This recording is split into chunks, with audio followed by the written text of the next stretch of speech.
Hello, everyone. Welcome to another episode of Magic Arena. And today we're going to be taking a look at Magic the Gathering Foundations. It's finally made it on, and just in time for midweek Magic. So they're giving us Foundations constructed, and finally they decided to also give it to us as all access. Thank goodness. They're not in a rush for us to get the cards here, considering that we're going to be having Magic the Gathering Foundations for 5 years. But let's take a quick look at this. Let's take a quick look at what we're going to be going through. So it's block constructed, but it does include a lot of other cards as well. So let's just do a just as a quick look. This will include cards from from the starter kit. It will include cards from Jumpstart. So Temple of Silence is available. You won't be able to draft this, but if you bought the starter box, you will have this would be available if I'm not mistaken. So, but we are not running this because we are kind of running a lean aggro build here. So let's take a quick look at what we have. We're gonna go with Lifegain. It's one of the key archetypes. We are running a few cards that are not available in the main set if I'm not mistaken. Like, but the premise is have enough life gain and hit our and combo it off with Johnny's Pride Mate or Angel of Vitality. Exemplar of Light is a really good one, and we have Elenda's Saint of Dusk. So we'll go through the. We all know Pride Mate +1/+1 counter whenever you gain life. Angel of Vitality +2/+2 if you have 25 or more life. The new ones are Exemplar of Light. Whenever you gain life, put a +1/+1 counter, and whenever +1/+1 counters are put on this creature, draw a card. It's once per turn, but you can still grow this obscenely big otherwise. The draw card at least. Then Elenda Saint of Dusk. If your life total is greater than your starting life total, she's a 5/5 with menace in addition to the lifelink and hexproof from instance. And if it's 10 greater than your starting life total, it gets an additional +5/+5. So you can actually get her up to a 10/10 lifelink, menace, hexproof from instance. Now we have Singleton Prayer Binding. I used to have more of this, but I figured Banishing Light is enough most of the time. Some Moment of Craving for removal, few Elspeth Smite. Our additional life gain is pretty much Healer's Hawk and Hinterland Sanctifier, but we do have some removal spells that gain life. We have Discard Barons for gaining life as well. We're gonna be running with the deck like this. I have seen quite a bit of variations. In fact, I even saw a black-red control deck where the object is to get the demonic pack and harmless offering it off to your opponent. I was fortunate that my opponent missed on the harmless offering, so that was one win there. But everything else has been pretty much aggro. So opponent does get to go first, so I might Evolving Wilds. We'll see what they run. Yeah, we're gonna go Evolving Wilds first. I was expecting Pirates, but that did not come out. Still mono blue, so it could be could still be Brineborn Cutthroat. No, it's Ray Catcher.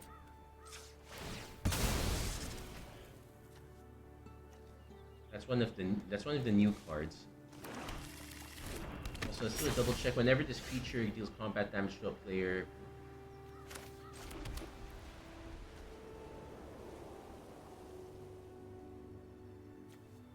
I'll probably just play the Hinterland Sanctifier first. We'll leave it at that. We could have also run a few Disfigures, but I figured that the gain 2 life is going to be quite instrumental for us here. So it's just put incubation counters there, so we'll take the hit.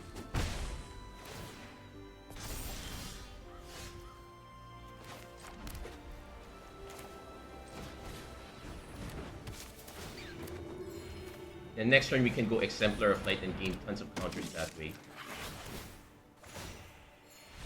And there, my opponent concedes right there. Yeah, we had fun at the expense of our opponent. I suspect that as much as possible, it is still possible to play mono-colored decks here. My initial take on this one was just mono white. But you're missing a lot of power you're missing out on a lot of power on the board, so your best bet is to actually just go for a small splash. Ooh, Kindred Discovery. Oh yeah, I don't have this style yet.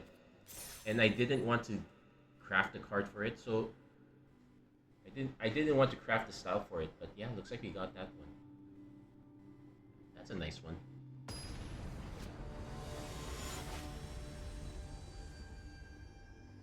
So we're gonna go through a few games of this. Might be. So this one we definitely have to mulligan this. We don't have. We know the black mana is a bit on the lower side. Okay, this one I am willing to keep. We will give up one Vanishing Light. Our other new card is Helpful Hunter, which is actually quite helpful.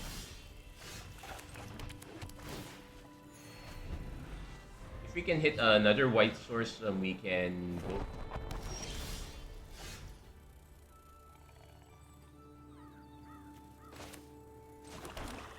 We'll just go for a free draw card because we did take one mulligan.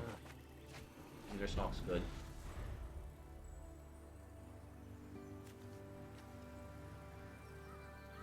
I suspect removal, or I suspect some sort of big feature.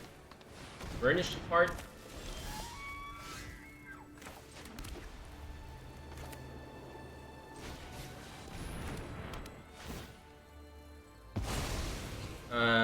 If our I'm not gonna let our opponent ramp up if possible. I'm hoping to actually hit Exemplar Flight first, but there's a good argument for just like playing these two out. Play this land if I have to. Hopefully I hit an untapped land. If our opponent decides to just take that out, that's fine. I only really need one black, so this is okay. Opponent should have basics too. They might be going for multicolor. That would explain the Burnished Heart. Yeah, they were going for multiple colors.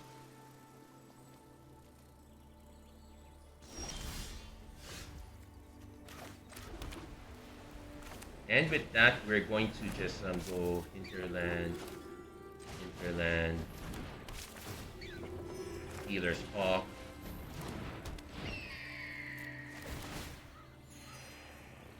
I might hold back on Discard Barons because I don't really need 5 mana. Also, the way our opponents' colors are now, we do have some vulnerabilities. A lot of our creatures are very small. Like against red, it's a big deal because they do have Slagstorm.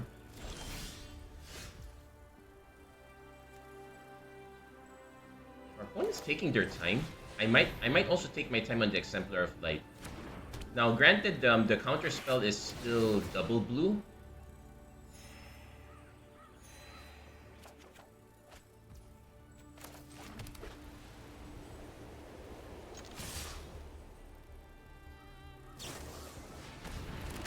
Wildborn Preserver. Okay. They could. Okay, neato. I don't remember. Yeah, this would have been in the starter kit also. Most of the starter kit cards came from Eldraine, huh? Just waiting for our opponent to drop something relatively big.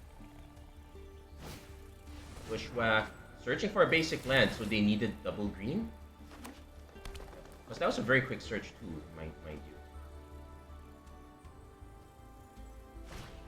Maelstrom Pulse. Okay, takes out the 2 kitties. Monster.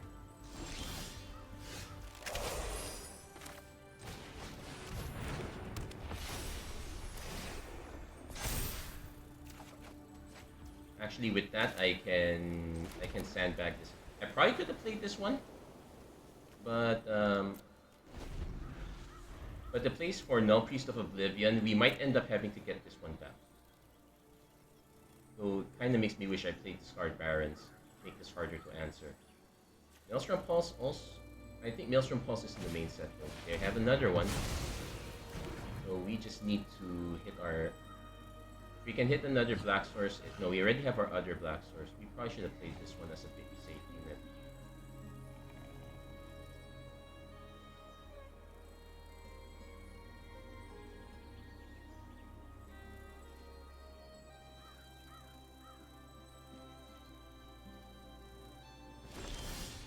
Never mind.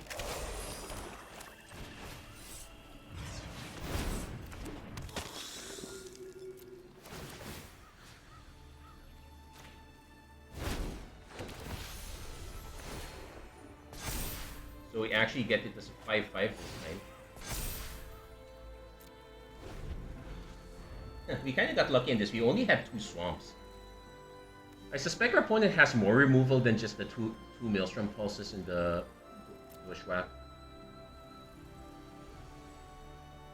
Also, our opponent's yet to play something big, so they had hit their 3rd Maelstrom Pulse. That said, we could just hit it. We do have another Null Priest of Oblivion, and we have 3 more of these, so... Burnished Heart, they're really going for it. But they're not going to be able to pay for that. What I'll most likely do is I'll probably swing...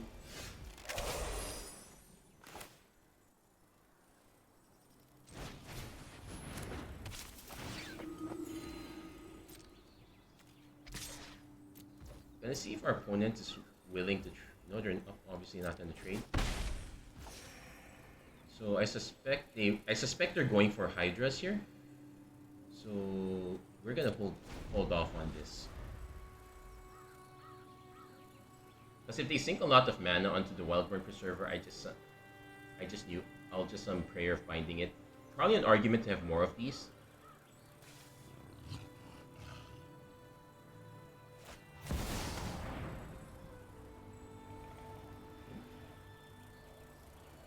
So we end up losing 8 life, which is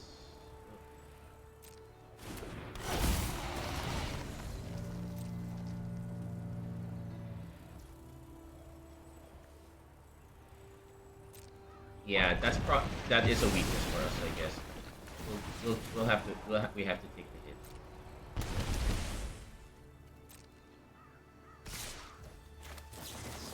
And let's hope our opponent doesn't have enchantment removal. I guess we're drawing a card. See if we can draw enchanted out. Evolving Wilds is not it. We're actually running slim on 21 lands. So this might be one. So this might be a weak point for us if our opponent, if we let our opponent run rampant into large creatures. We just have to take the hit. Spin the deck out a bit more. It does reshuffle.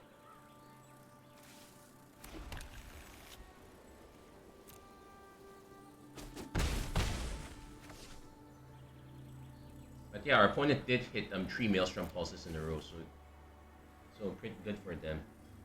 They'll probably just end up sacking this to thin their deck, or not.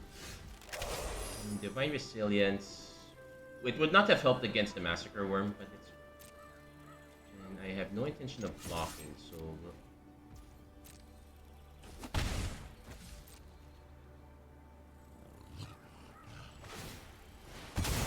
One is actually going to sacrifice that, so I guess they're trying to look... Because it's only a matter of time before either of us hit cards.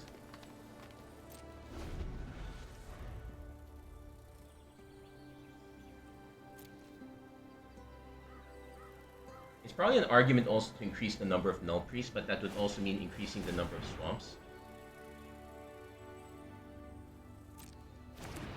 So...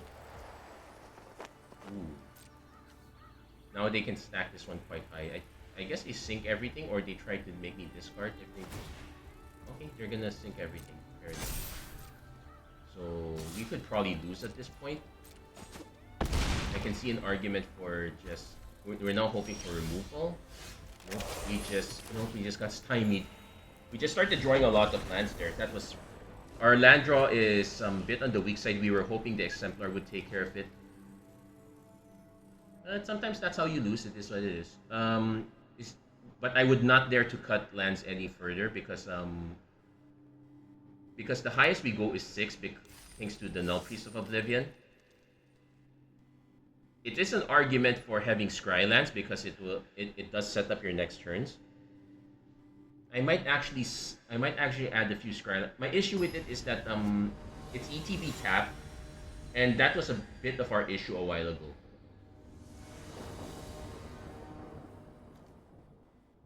Definitely keeping this one. Turn 1 Sanctifier, turn 2 Pride Mate. I could also do turn 2 Helpful Hunter if I suspect our opponent's sandbagging removal.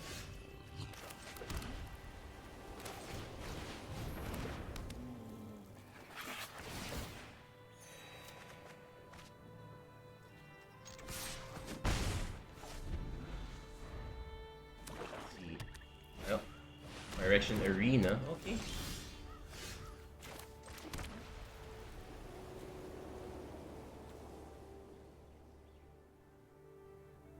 No, this is whenever another creature, so sequencing doesn't quite matter here. I would still get, it'll still become a 4/4 in either case.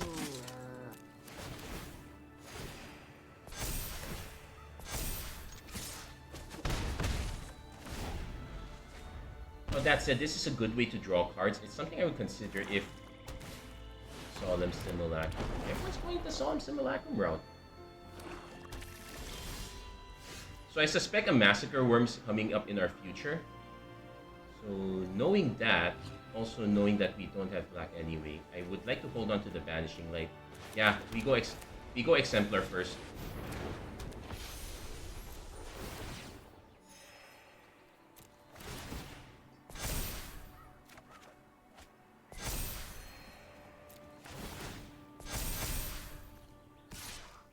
What it does is sets the...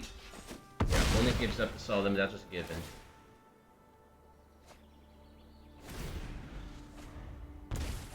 So I'm expecting a Massacre Worm to take these guys out. No, Blasphemous Edict is the other one. So definitely cracking this for black. But we need another black source if we want to get Mouthpiece to come in.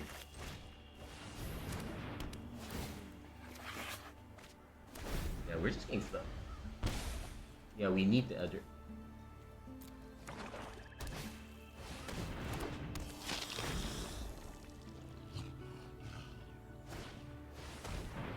Oh, they take out our Vanishing Light.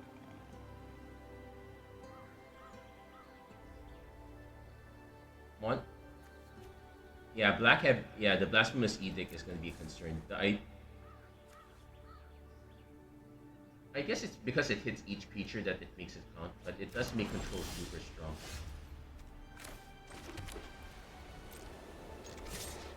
Let's see if our opponent notices.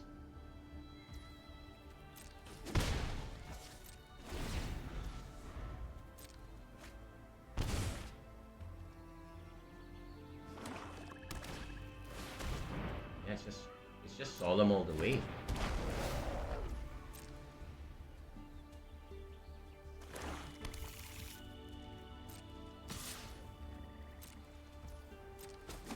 Feel bad giving them the land, but I feel bad giving them the land, but I kinda have to. I'm giving them the card.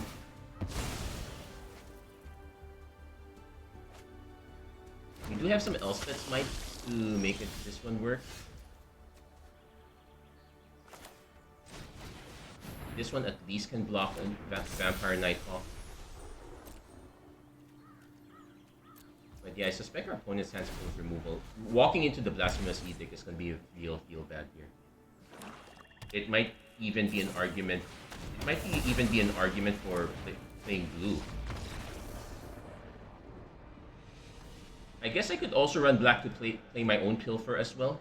Well, Duress is available, and that seems to be the main. And that seems to be the main issue here. So So that is something to also worth considering. But yeah, mono black is gonna be the most boring option.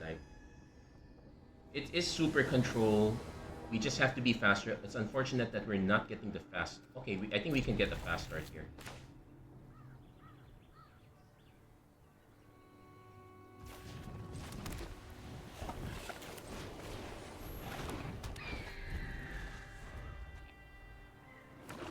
When it's playing black, Diagraph Tool. Opponent might have removal for this by then, but at least we get it with 3-3.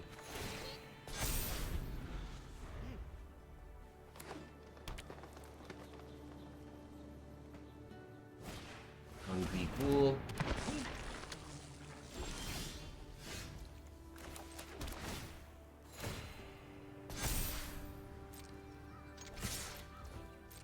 Let's see if our opponent goes for the double block. No, they don't, so let's see.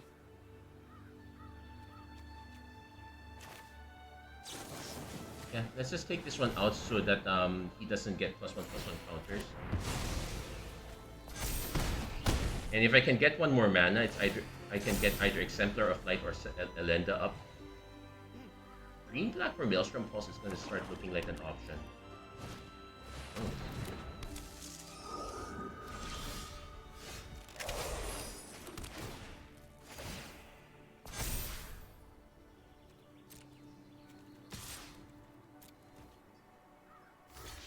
Yeah, he's going to jump as a given.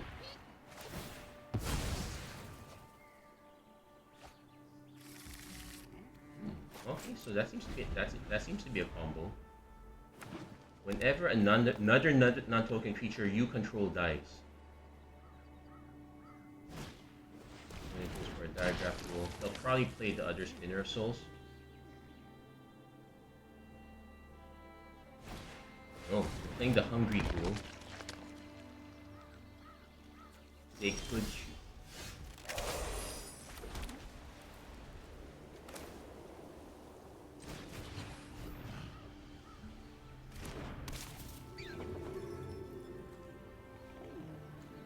I need to start drawing cards, so we go for Exemplar of Light.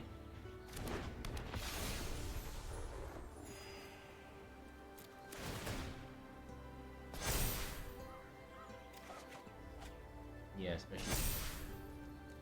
I also do get to swing with this. Also, this is each turn, so holding back the. He's really gonna try to keep digging for creatures.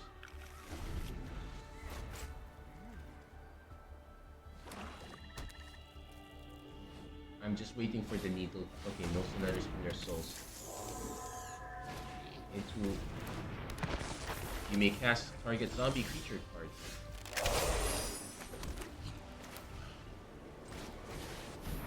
Now this draws me 2 cards.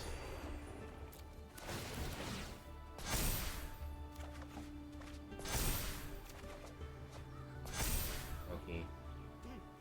So I could yeah, at this point I'm gonna offer up the Ajani's Pride Mate.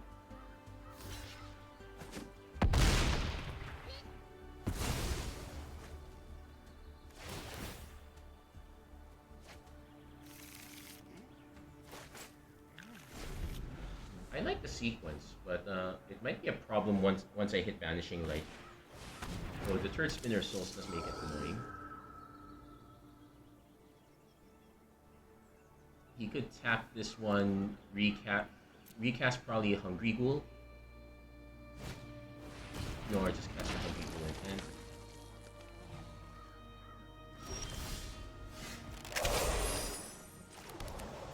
I'm gonna grab another Swamp at this point, but we will.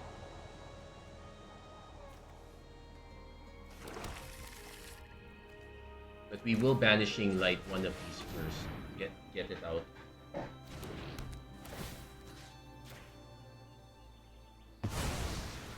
Now let's see.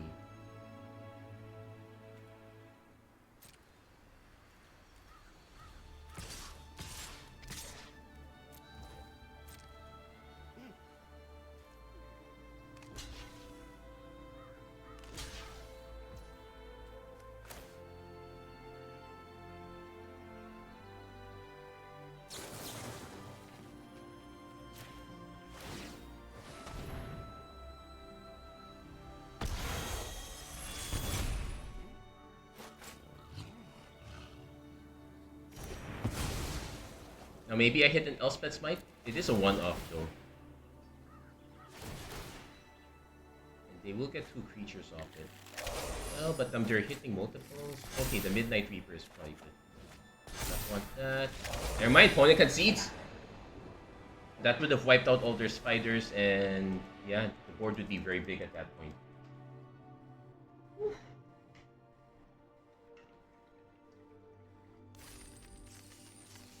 Our opponent most likely missed on the removal. They really wanted to have removal with that one.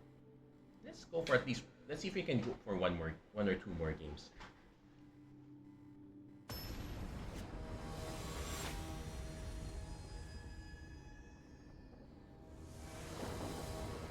There are a lot of things we can. There are a lot of adjustments that can be made. This one is actually quite undesirable. Mulligan this.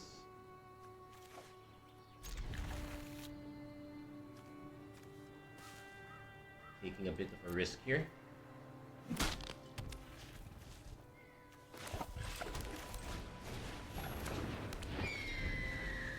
Leyline Axe would be nice, but equipping that expensive is an issue. Then again, our opponent might be about to burn this. First lightning sure.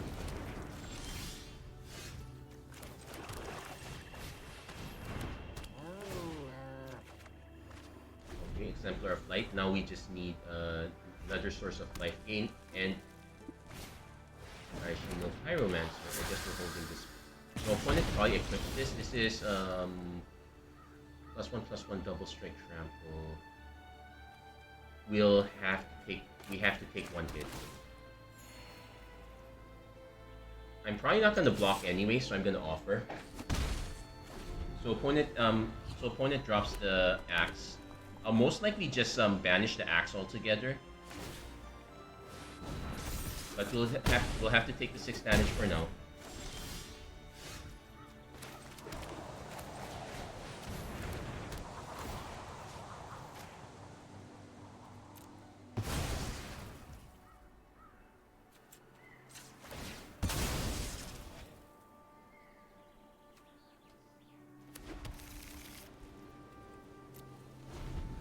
So how do we do this? I most likely play Elenda first.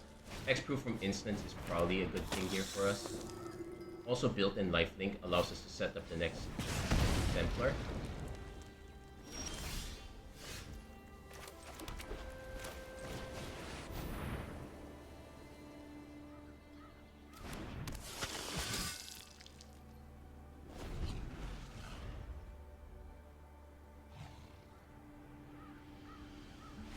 And opponent concedes. Looks like once they lost the axe, that was it. Also, having most of your removal be instant speed does become a problem if you hit Hexproof from instance.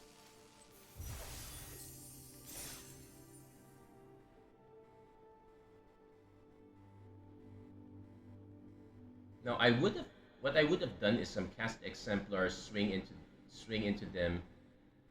I would have happily traded Elenda in that case, because that would have still gotten me 4 life, and I would be hopefully closer to getting it back with Null Priest. So this one, no real payoffs, but we're a payoff away. I might still play Healer's Hawk. No, I'll probably just play. One gets to go first though. Because you want this one late. This one kind of want it, but also a bit later as well. To think that it was such a big difference having this cost a flat 4 and give you 2 life, but you then have Mystical Tether from Merges at Karloff Manor. You could cast it for 3, or you can cast it for 5 with Flash. That said, yeah, I need to think what my sequence would be. I definitely want to play this one first, get one of these out of the way.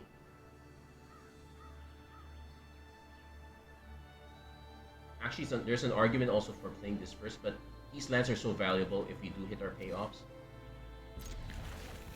Also, we do get one draw, so that might change our decision. And then also playing the Lifegain deck.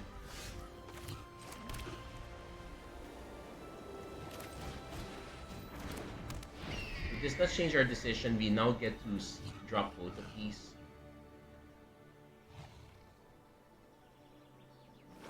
Hopefully I probably would not be too sad if our opponent does Moment of Thirst right now. Oh yeah, this is going to be the one thing that will confuse a lot of people when it comes to draft. A lot of the cards from the starter set, from the starter kit, do not show up in booster packs. I'm going for the Null Priest right away.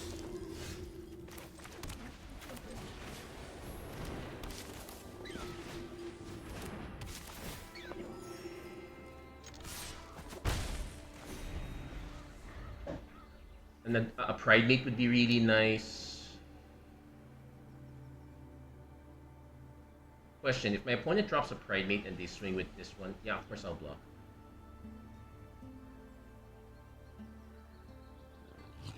If I can hit another untapped land, I would love to drop this Angel of Vitality, but he would still be a weight. No, we would almost be at 25 life. Almost, because our opponent's most likely going to swing with Null Priest to start clearing this off the board. Opponent is okay, thinking about it. Inspiring Overseer. Okay. Now let's see, do they swing with the Null Priest? I probably would.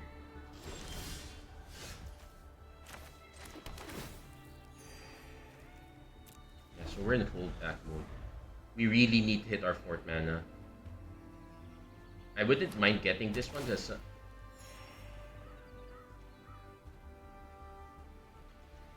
it looks like the point's kind of stuck too. Okay, we hit our 4th mana. Now our opponent could have Hero's Downfall and to keep us from getting the counter, which would be a shame.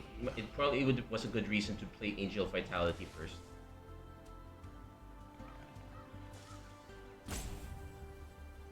If our opponent had the Hero's Downfall, they would not be in the tank.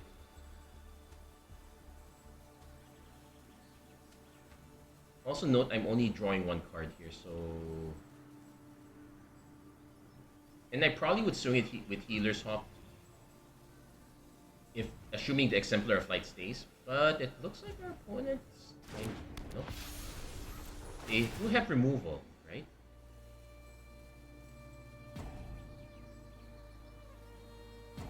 That's not a big decision point. It's either if you have removal, this is the best time, okay.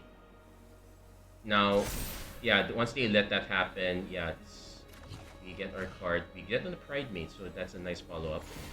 We won't get to know what our other card is at until after.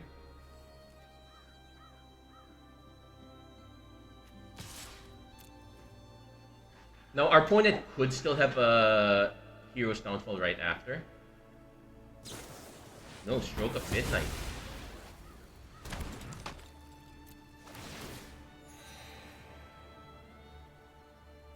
Oh, they took the bluff. I'm surprised. So next turn, it's most likely Pride Mate. We're hoping to Helpful Hunter. Opponent's trying to draw out of this. They really need to have a payoff. Nope. It looks like our opponent's way off on the payoffs. Stroke of Midnight, no. If you're running black, I would just rather have the Hero's Down. I would rather have Hero's Downfall at that point.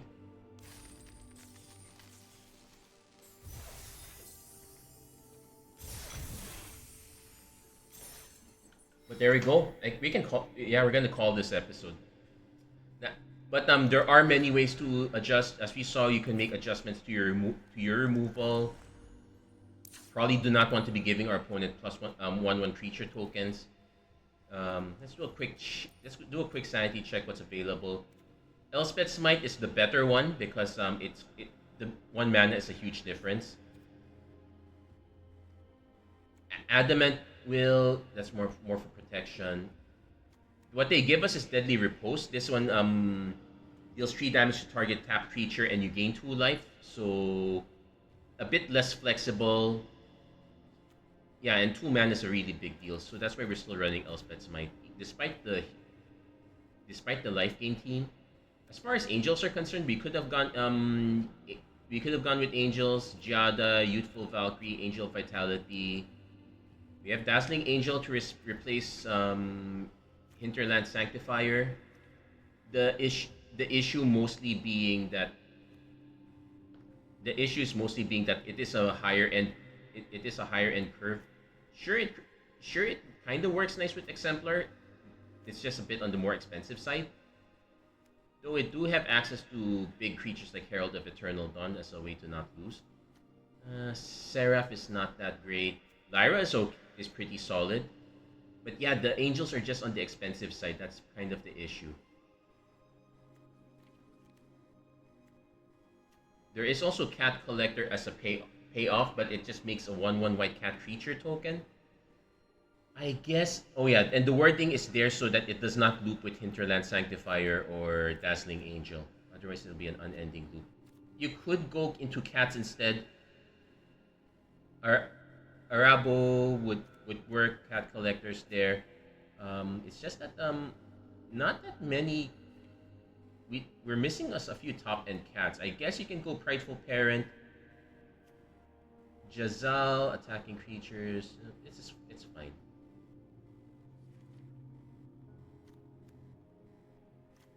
And there's Regal Caracal again, but it's also top end heavy. This one we can have most of our action in the early game. We have a little mid game action as well. So trying to push out pressure in the early game is gonna be our main. It's our key feature. That said, our weakness is basically board wipes. That's gonna be a given. As far as black is concerned, we actually have Death Mark if we're concerned about that. But and I probably want to craft a few copies of this since that's really normally unavailable. You probably might want to consider Duress. Pilfer is a bit more expensive, but that is also an op.